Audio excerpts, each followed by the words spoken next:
Assalamualaikum warahmatullahi wabarakatuh. Kembali lagi di channel YouTube Wikon Indonesia bersama saya Alvin. Di video kali ini saya akan memberikan tutorial cara komunikasi PLC Mitsubishi K-Series ke Wikon VBox HWF. Nah, di sini untuk komunikasi antara PLC Mitsubishi K-Series ke Wikon VBox HWF menggunakan Modbus TCP. Nah, di sini untuk Wikon VBox HWF sudah terdapat Modbus TCP. Sedangkan untuk PLC Mitsubishi K-Series yaitu memerlukan modul untuk Modbus TCP-nya. Yaitu saya menggunakan modul KJ71MT91 sebagai Modbus TCP dari PLC Mitsubishi K-Series. Nah, untuk langkah awal kita program terlebih dahulu untuk PLC Mitsubishi K-Series. Nah, kita buka GE Works 2.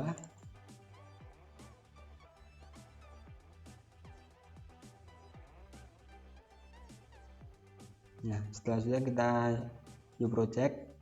Nah, di sini untuk new project ini disesuaikan saja dengan tipe PLC yang teman-teman gunakan. Di sini saya menggunakan key CPU key mode, lalu untuk tipenya yaitu key 03 UDE. Lalu untuk project tipenya yaitu simple project. Lalu untuk bahasa pemrogramannya saya menggunakan ladder. Kemudian klik OK. Nah, kalau sudah seperti ini, hal pertama yang kita setting terlebih dahulu yaitu di parameter, kemudian PLC parameter. Nah, di sini kita setting terlebih dahulu untuk program. Kita tinggal insert. Nah, maka otomatis program main di sini akan masuk ke kolom di sini. Nah, setelah itu kita cek.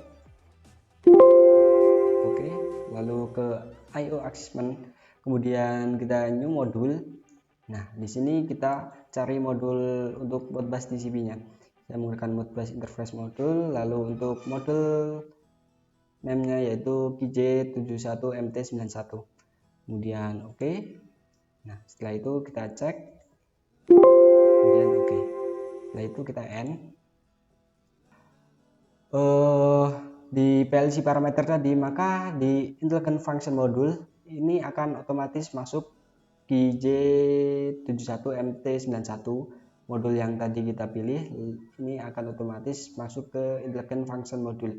Kita plus. Nah, di sini untuk yang perlu disetting yaitu cuma switch setting, kemudian IP address yang ingin kita gunakan. Di sini saya menggunakan 192.168 1, kemudian untuk belakangnya saya pilih 8K8, kemudian pada ini online change enable atau disable setting kita enable kan, ini masih disable, enable, kemudian oke. Nah, untuk konfigurasi awal pada PLC parameter sudah. Saya akan coba buat program nanti untuk dibaca di VBox. Nah, di sini saya pilih untuk internal relay SM400. Lalu ini saya menggunakan untuk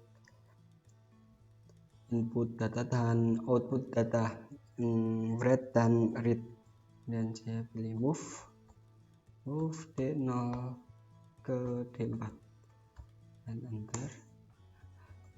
Saya sambung lagi, coba untuk pembacaan data bit gunakan alamat memori M0.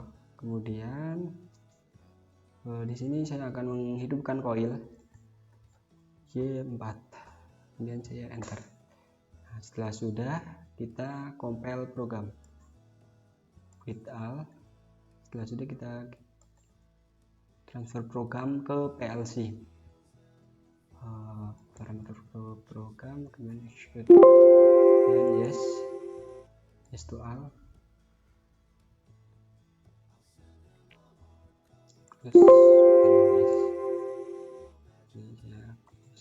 Nah, untuk konfigurasi dan nanti untuk pembacaan data di VBox-nya sudah, untuk di PLC-nya sudah, kita lanjut ke VNet Access. Di sini saya menggunakan web VNet System Device, kemudian saya pergi ke konfigurasi. Nah, di sini saya akan setting untuk komunikasi antara PLC ke Wacom VBox-nya. Saya pilih komunikasi, lalu saya tambah komunikasi. Nah, di sini untuk port yang saya gunakan yaitu Ethernet, lalu untuk device tipenya Modbus, kemudian untuk protokolnya Modbus TCP/all function. Untuk IP address yaitu disamakan dengan yang ada pada PLC. Jadi ini untuk ambil data dari PLC. Jadi untuk pembacaan, lalu untuk protokolnya yaitu menggunakan Modbus TCP/all function. Kemudian saya ganti terlebih dahulu ini kalau account. Nah, setelah itu sudah, kita klik OK. Nah, kita ke real time data.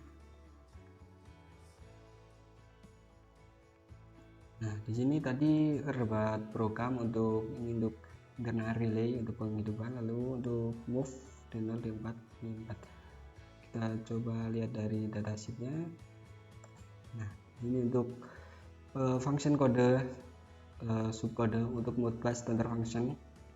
Untuk read coil itu menggunakan 1, read district input 2, saya menggunakan untuk read input register, sama untuk write single coil. Kemudian saya pergi ke VNet System Device. Nah, saya new tag input value. Untuk connection Ethernet, lalu menggunakan data word. Di sini menggunakan function 4 tadi ini read input register. Kemudian untuk register mainnya yaitu 0.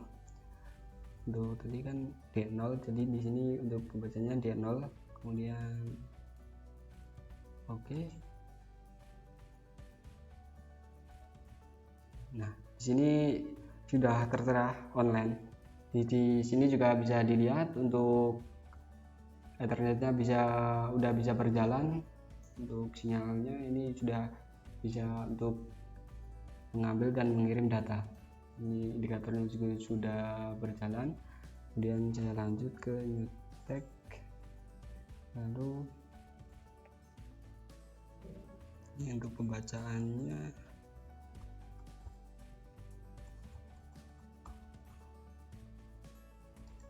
Ethernet. Kemudian untuk data word, ini untuk data tipenya data 4, kemudian untuk tadi D4 jadi 4, lalu sudah kemudian oke.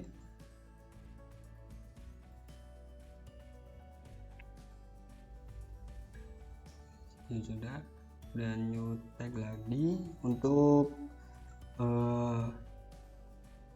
alamat memori itu M0, saya menggunakan untuk BP1 ini menggunakan Ethernet, lalu kita address ini W5. Nah, di sini untuk alamat internal memori yaitu menggunakan 8192. Nah, ini bisa ditentukan dari tadi untuk Modbus. Ini untuk parameter Modbus. Nah, di sini untuk M0 yaitu menggunakan star Modbus device star yaitu 8192. Nah, kemudian pergi lagi 8192. Ini saya oke. Nah, sudah online. Kemudian saya tambah lagi untuk outputan Y4 tadi.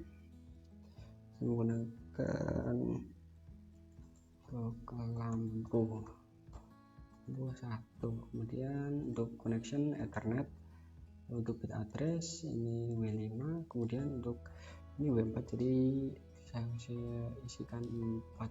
Untuk Y4, jadi ini untuk register mainnya nomor 4, untuk data tipenya yaitu W5. Dan oke.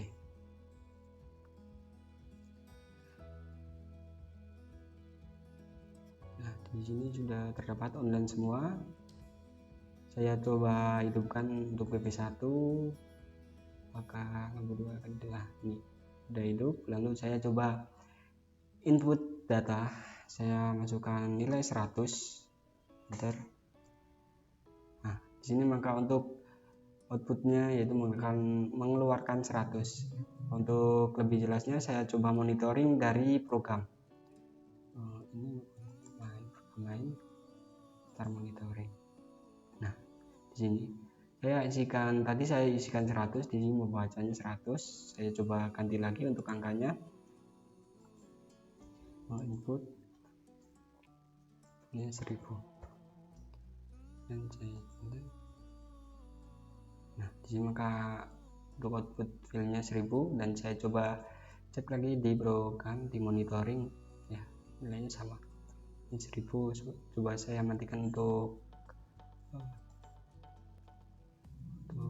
jadinya, untuk ini saya matikan, lampu satu harusnya mati. Nah, saya coba cek di monitoring, nah ini sudah mati.